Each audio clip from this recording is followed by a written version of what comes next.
एक कन्या जिसे तैरना आता था, परिस्थितियों से मजबूर अपने घर त्यागने से लेकर एक घनघोर जंगल में शरण लेने से लेकर जहां उसके साथ अराजक तत्वों द्वारा गलत कृत्य भी कर दिया जाता है, एक कन्या के एक शक्तिशाली योगिनी तुल्य बनने तक का और सूक्ष्म जगत की तमाम रिद्धियों सिद्धियों के सानिध्य में आने तक का सच्चा अनुभव। तो जैसा कि मैंने वीडियो के शुरुआत में बताया था कि उस कन्या को तैरना भी आता था और जिस घनघोर जंगल में नदी किनारे अराजक तत्वों द्वारा उसके साथ गलत कृत्य किया गया था, तो उस कन्या ने उन सभी अराजक तत्वों को मौत के घाट उतारकर और रात में ही बेहोशी की हालत में उस नदी को क्रॉस करके एक पेड़ के नीचे शरण ली। तो अंधेरी रात में और उस घनघोर जंगल में बेहोशी की हालत में वो कन्या उसी पेड़ के नीचे बेसुध अवस्था में पड़ी हुई थी। तो वहां पर उसके रक्त की कुछ बूंदें भी गिर गई। तो उस कन्या के खून की बूंदों से आकर्षित होकर एक शक्ति जो कि वास्तव में उस पेड़ में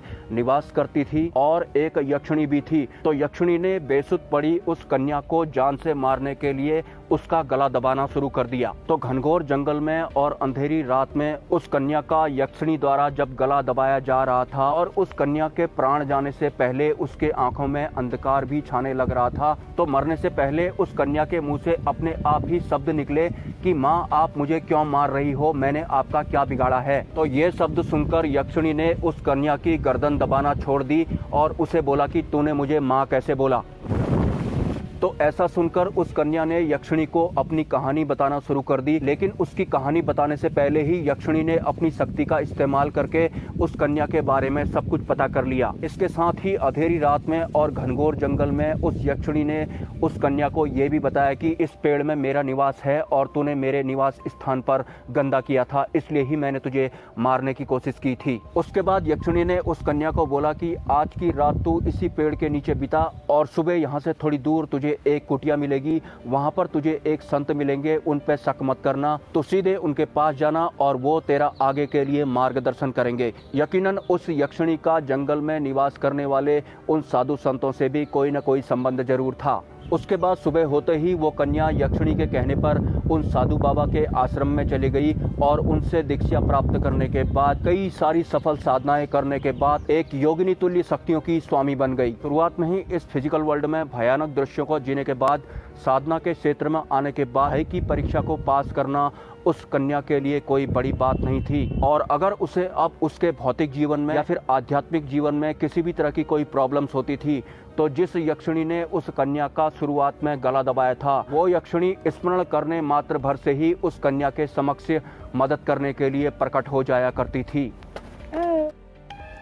आज मैं बंदर के साथ मिल बांट के खा रहा हूँ, ज़्यादा नहीं खा रहा हूँ वैसे, ये सब जान चाहे चावल भी है इसमें, 2 रोटी भी थी, मैं इनको ऐसे ही डाल के ले आया। ये बहुत देर से ऊपर बैठा हुआ था तो मैंने सोचा इसको बुलाता हूँ। ये आगे अकेला है, अकेला घूमने वाला बंदर मुझे बहुत पसंद आता है, अकेले घूमने वाले बंदर मुझे बहुत पसंद आते हैं। ये बहुत ही ज़्यादा घनघोर जंगल का बंदर है। दिस बंदर इज अकेले घूमने वाला मंकी।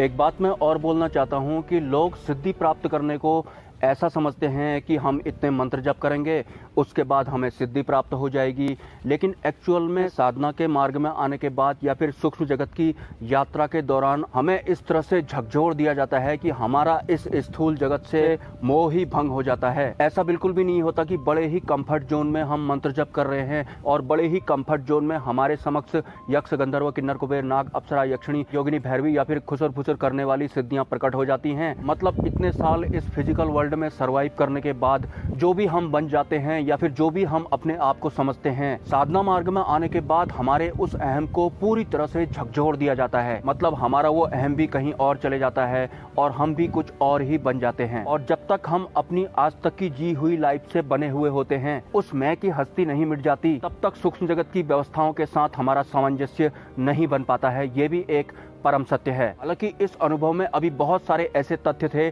जो मैंने इस वीडियो के माध्यम से नहीं बताए, क्योंकि जिस भी मार्ग से मेरे पास ये अनुभव पहुंचा है, एक साधक होने के नाते मेरा भी फर्ज बनता है कि मैं भी इस सच्चे अनुभव की गोपनीयता को बरकरार रखूं।